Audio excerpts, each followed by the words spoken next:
Hello and welcome to this video for Chemistry 30 in the Equilibrium Acid-Base Unit. This is Miss Simpson, and today we're going to talk about the Bronsted-Lowry definition of acids and bases.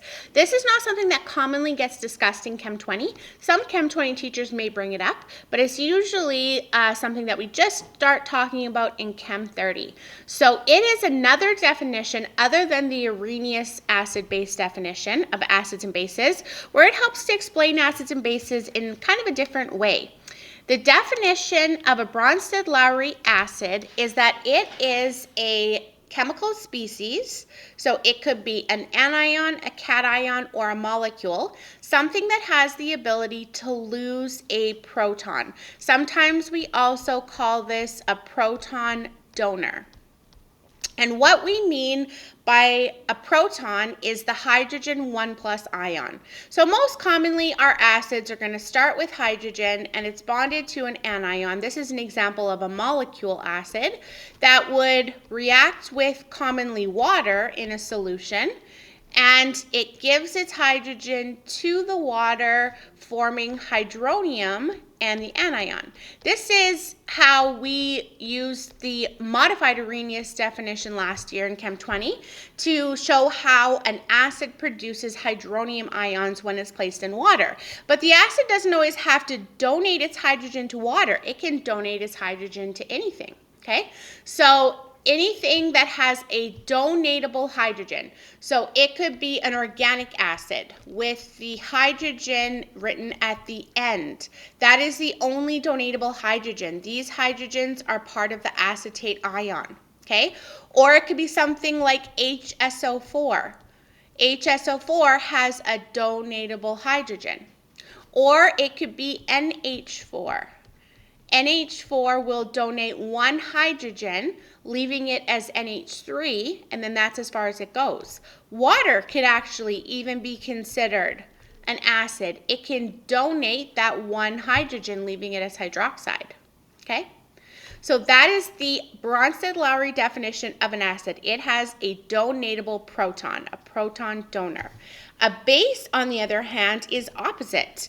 It is a proton acceptor. It gains a proton, okay? So we call it a proton acceptor. Now, the most common base that you're going to have is the hydroxide ion. And the hydroxide ion, which we'll talk about later today, is the strongest base that you can have. Some compounds that has hydroxide in it, okay? But it could also be ammonia, which can gain a proton to make ammonium. It could also be water, which could gain a proton to make hydronium. Or it could be any anion.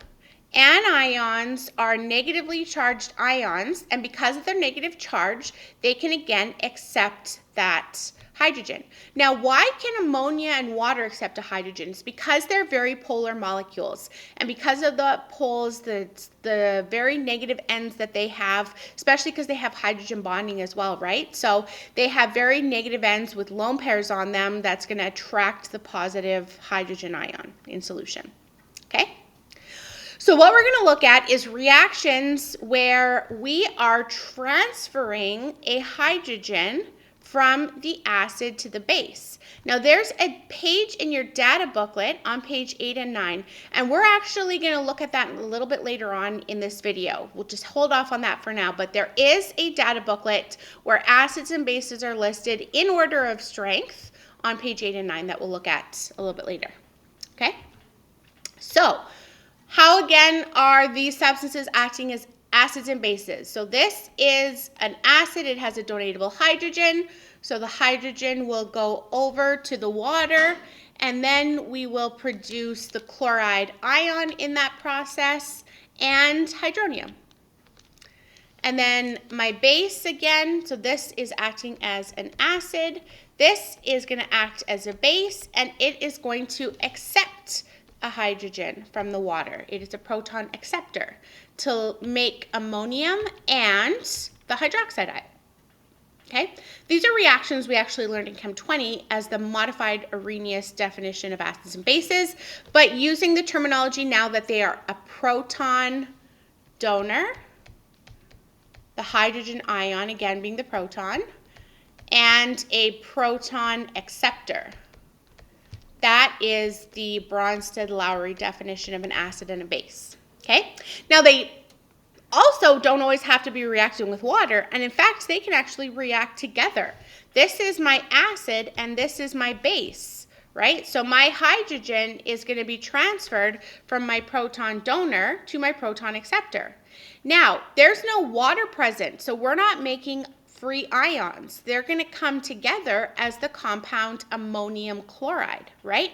Because when the hydrogen bonds to the ammonia, it's going to make the ammonium ion, and the chloride will be left by itself. They'll bond together to make a solid ionic compound instead of free ions, because this is not happening in water. These are gases reacting. Okay?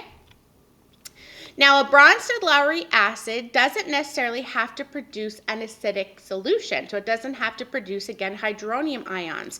It depends on what is accepting the proton. An acid-base reaction is a chemical reaction in which the proton is transferred to form a new acid and a new base. So we have new acids and bases being produced in this process.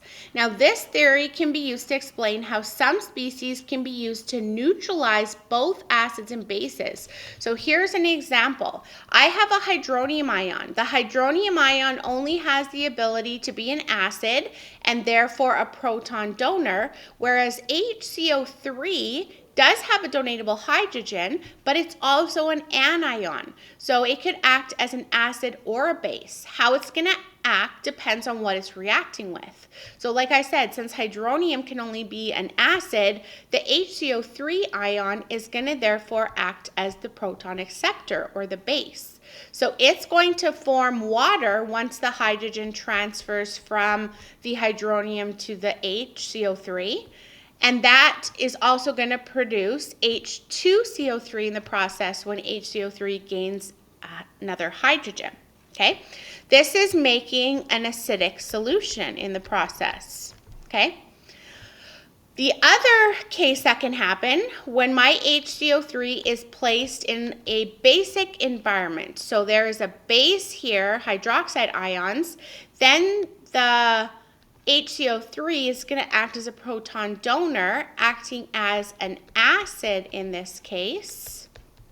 It's going to donate its hydrogen to hydroxide to make water, and then it's left as the carbonate ion, which again is a basic solution. Okay? So during an acid-base process, you can have both an acidic and basic solution being formed, but the water in these cases are also now being considered a base and an acid. Okay? Whatever the acid becomes is actually called a conjugate base, and whatever the base becomes is actually called the conjugate acid. We'll look at that in a minute. Okay? Now, species that can act as both acids and bases are called amphiprotic. Okay, so they can act as an acid or a base. So this means that they have a donatable hydrogen, that's what makes them an acid, and they have the ability to accept a hydrogen, which is what makes them a base. Okay, so some examples are water. Water can accept a hydrogen to make hydronium and lose a hydrogen to make hydroxide. The other ones that are more easy to spot is they have a donatable hydrogen and they're negative.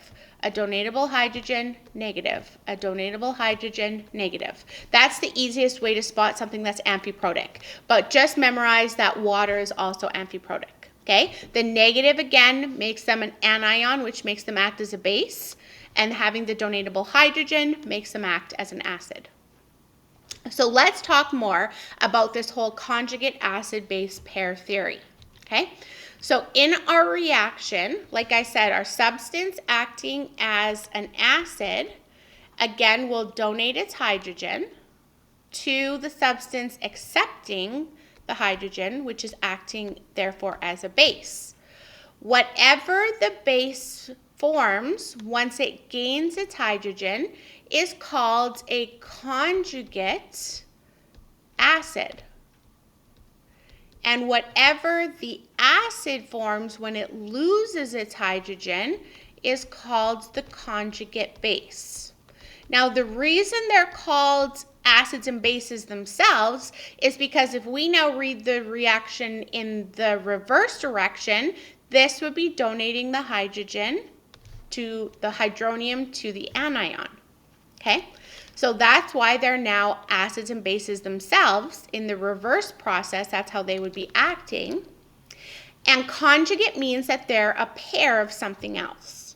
So notice how what is being formed are the same substances, they just differ by a hydrogen. So H2O and H3O positive are conjugate acid-base pairs. They differ by a hydrogen. HA and A negative are again conjugate acid-base pairs. They just differ by a hydrogen. Okay, so conjugate acid-base pairs are the same species, they just differ by a hydrogen. So if we were to look at an actual reaction, let's say we have HCl reacting with, let's go S2 minus. Okay, so in this reaction, this is going to act as my acid, this is going to act as my base. I have a donatable hydrogen and an anion. Okay, so my hydrogen will transfer to the S, leaving my HCl as the chloride anion. And now this is what my acid has formed. So it is called the conjugate base. And my S becomes HS negative 1. It is now the conjugate acid of my base. Okay? Whenever something loses a hydrogen, for looking at ion charges, when something loses a hydrogen, it's losing a +1 charge, so it's going to become negative, or its ion charge is going to decrease. When something gains a hydrogen, the hydrogen's bringing a 1+ with it to balance some of the negative charges, so its ion charge is going to increase by 1. Okay, so losing a hydrogen, your ion charge goes down by 1. Gaining a hydrogen ion, your charge goes up by 1. In electrochemistry, remember, we also call these oxidation numbers. So the oxidation number of the species is increasing and decreasing by 1. Okay? So let's look at a sample diploma question. Lactic acid. So this is my acid. It is reacting with water. Water is going to act as the base, accepting the hydrogen. So again, whatever's donating the hydrogen is the acid. Whatever's accepting the hydrogen is the base. What I'm producing, my acid, when it loses its hydrogen, becomes this anion, which we'll call the conjugate base. And whatever my base is becoming, which is the hydronium ion, is the conjugate acid. Okay? So it's asking which, and rather than writing acid and base, I'm just going to write A and B just to keep it the same on the other side, okay? So the A's mean acid, the B's mean bases. So water and this lactic acid ion are going to be the bases. The lactic acid and the hydronium are going to be the acids, okay? So when it asks you for Bronsted-Lowry acids, it's either C or D. And then it's asking for a Bronsted-Lowry, a conjugate acid-base pair. So it's the ones connected by lines. Either the lactic acid with the ion it forms, or the water with the hydronium ion it forms. Okay, and conjugate acid-base pair is the same substance, they just differ by a hydrogen. So the answer would then be water and hydronium. They're the same thing, they just differ by 1 hydrogen. They're connected by a line, they're a conjugate acid-base pair, so the answer is C. Okay, before we finish, let's talk about that acid chart in your data booklet. Acids are listed in order of decreasing strength on the left-hand side, and bases are listed in order of increasing strength on the right-hand side. So what this means is when it's a stronger acid, it's therefore a weaker conjugate base. Same with when it's a weaker acid, it's therefore a stronger conjugate base. So look at this chart. It's very similar. It's actually a 2-page chart, and you flip your data booklet sideways to look at it. It's actually very similar to the electrochemistry chart that we had, the reduction reaction chart. So everything on the left of the chart, so first you're given the names of everything. Then on the left, you're given the acid formulas. And on the right, you're given their conjugate base formula. So when they lose a hydrogen, what they become, okay? Now, they're ordered in strength. So my strongest acid is at the top left, and my strongest base is at the bottom right. And in fact, everything above hydronium are the 6 strong acids that we learned about in Chem 20. Every other acid below the hydronium ion is a weak acid, okay? And then for bases, the hydroxide ion is the only strong base. Every other base on the right-hand side are weak bases. And in fact, the anions of the strong acids are such weak bases, they're weaker than water is as a base. And we know water is neutral.